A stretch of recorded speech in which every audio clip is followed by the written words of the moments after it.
Good afternoon. Um, Thought I'd come out to the woods today, load the sacred Chinoopa. A friend of mine on Facebook is struggling with migraines, and this is the place where we come and get medicine for migraines and head injuries. Birch bark is good for that. You smudge with birch bark, and it's supposed to assist with migraines and head injuries. I learned this out in Dakotas at ceremony from one of the elders out there who was sharing this bit of information with me. So he was asking me if we had birch bark out here, birch trees, white birch trees, and I was telling him yes we do, and he was explaining that bit of information with me, that teaching. So I'm going to get some of that, and while I'm out here I'm going to load the sacred Chinoopa, send up some prayers for all you and all of those who are struggling and need them right now, people who are grieving losses, people who are going through hard times. Remember them in your prayer right now, to send that strength and comforting out their way. Um, and then the other thing I wanted to talk about, I was talking to somebody about just yesterday, and it's something that's very touchy. It's rarely talked about, but needs to be talked about, especially in our many different Indian reservations, because it's affected all of us, you know, um, and that's sexual abuse. Sexual abuse has run rampant through different nations. Um, Not saying that doesn't just happen, it happens in the world too, in just regular society. But I'm talking about our our, uh, our native Indian reservations and my relatives, and um, throughout this country. Um, there's a lot of native history that isn't going to be taught in your school books. About boarding schools, and what was done to our women and children in these boarding schools by these priests and nuns, um, who raped and beat our women and children uh, to strip them of their identity. Uh, I guess that's the gentlest way I can put it. They tried to strip our people of our identity, our language, our teachings, um, uh, who we are. In their eyes, we were savages. We weren't savages. We aren't savages. Um, our men and women fought and died protecting our sacred way of life, and the right to be able to live that way and to be one with all creation.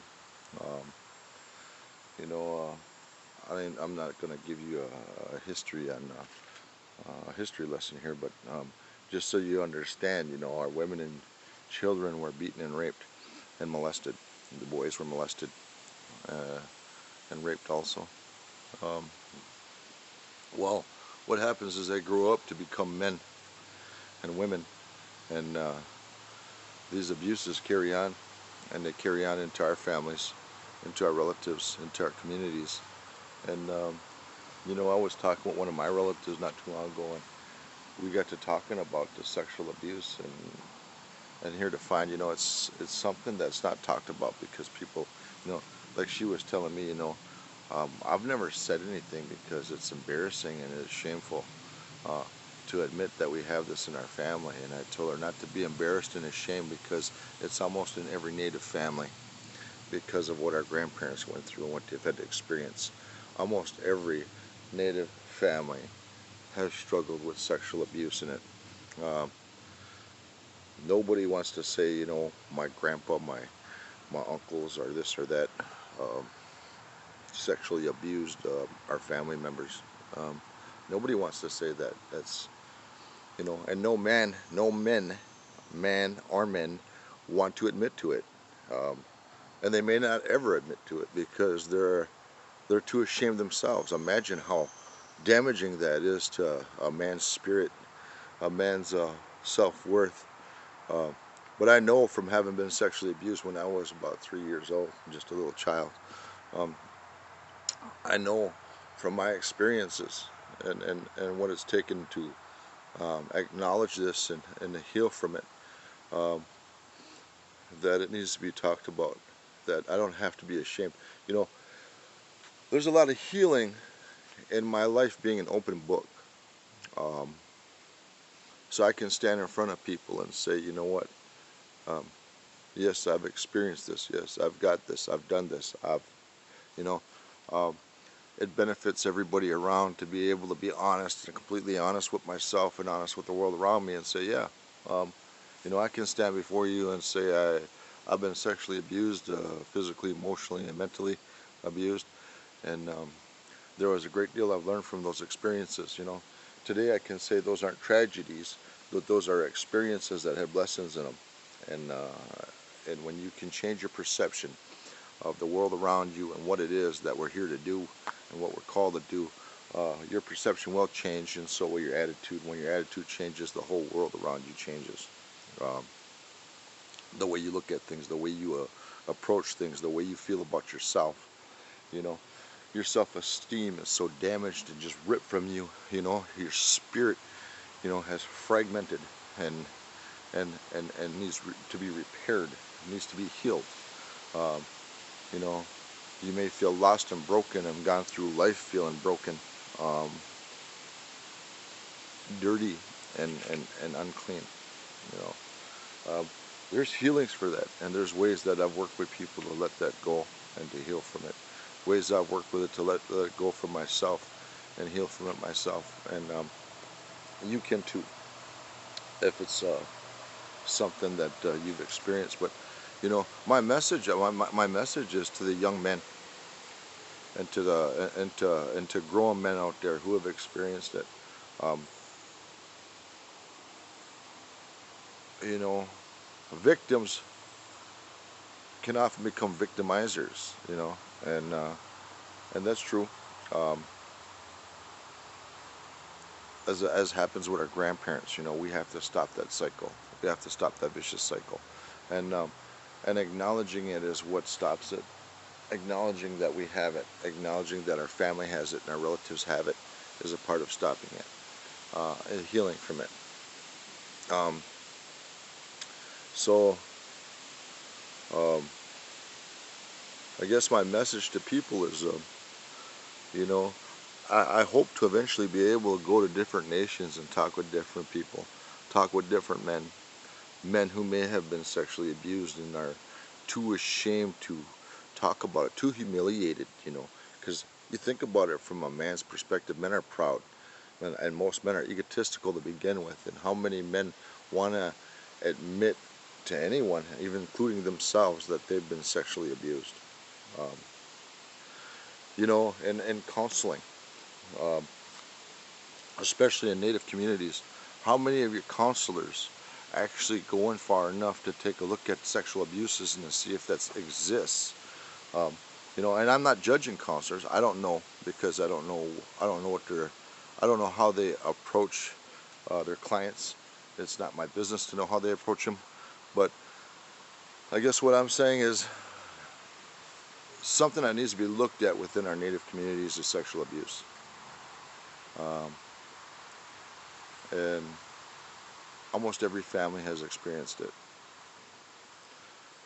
So there's no need to be ashamed um, about coming forward and saying, yes, our family had it, our family had it. Okay, so let's come together as a community and find out how we heal and stop it.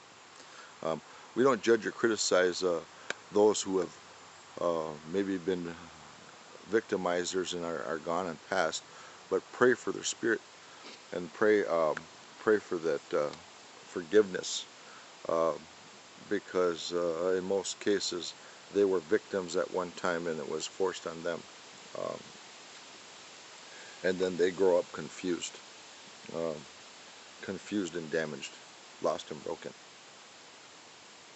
and so now you throw in alcohol and drugs on top of that. Somebody who's damaged, lost and broken, you throw alcohols and drugs on top of that, and man, it's just like it's like a dangerous mix, you know. Um, all the inhibitions are gone. There are no red lights that stop people that normally say, hey, stop here, don't proceed. Um, it's just all green lights, go, go, go, and people get hurt that way. So, you know, talking about it is healing from it. Being able to look at that from our maybe our different social service departments. Maybe you need to look at that and how it affected how, you know, go back far enough to look at how boarding schools affected our children today. You know, because what we do, what we say, and what we think we put out into the world. And when we put that out into the world, you don't have to be present to affect somebody's life with it.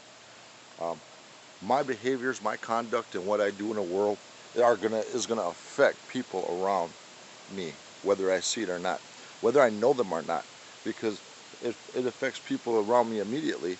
But then those people go out and they affect other people, and it's like a disease, you know, just like sexual abuse. It's a disease. It goes out and affects everybody around, and you may not see it, but you trace it all the way back to its root. Anything dark has a root, and you trace it back to its root and find out where it started, and that's where you got to start the healing from. You have to sever the root, and you have to uplift it and remove the root, and then heal all the way up to the beginning, to where it left off. Follow that tail all the way to the present, and how it affects the adults and children of the here and now in our nations. But this is something that I want to talk about. This is something that I'm going to talk about, and this is something that I'm going to focus on in the future, because I believe that we need to not only focus on that here in the Oneida Nation, but many other different Native nations, is the sexual abuse. You know, honestly, how many of us have it in our family and we're aware of it, but how often does it get talked about? It's something that's swept underneath the cover. It's like taboo or something. You know, you don't talk about this. You don't. It's not addressed. It's not looked at. And anyway, I wanna be the voice that's gonna say, hey, wake up. You know, if you want to know where we need to start healing as a people, then you need to go all the way back and trace it back to its root, and you will find a lot of damage back there. Not just from alcohol. People see the alcohol. Yeah, alcohol has damaged our people, and they can say, "Oh, yeah, the whole focus can go on drugs and alcohol." Look farther than that. There's a lot more that's damaged our people than drugs and alcohol. A lot more. Anyway, those are my thoughts. I'm going to load this sacred pipe in. I'm going to pray about these things that I just talked about. I'm going to pray for all of you. I'm going to pray for whatever it is that you need in your life and what you're asking for. Just ask for it now. And know that I'm asking the Creator to acknowledge whoever's watching this and what it is they're asking for. I'm asking the Creator to bless your lives and to bring comfort and understanding to those who are struggling and those who are grieving. You know, I tell you, don't ever question the Creator, as all things belong to the Creator. We aren't to question what He takes and what He doesn't take. You know, all belongs to Him. You know, so when we're struggling, it's hard to understand it, hard to accept it, and people want to focus blame and stuff like that. But there's dark forces in the world too. Don't blame the Creator. The Creator only represents goodness and only brings goodness. If you want to know if the message comes from the Creator, trace it back to its root, and you'll know when the message is of God, the Creator.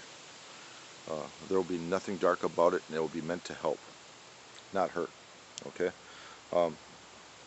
Anyway, I'm gonna load this sacred pipe.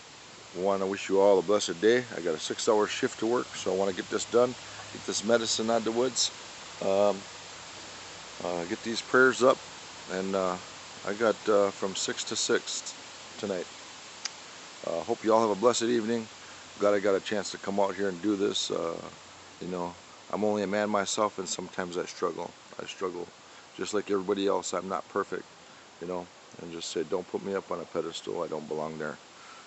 I'm just a man, and I have real issues and real struggles just like you do, and here's where I got to come to take care of them and take care of myself, and try to remember, always remember to be humble. Dokasha.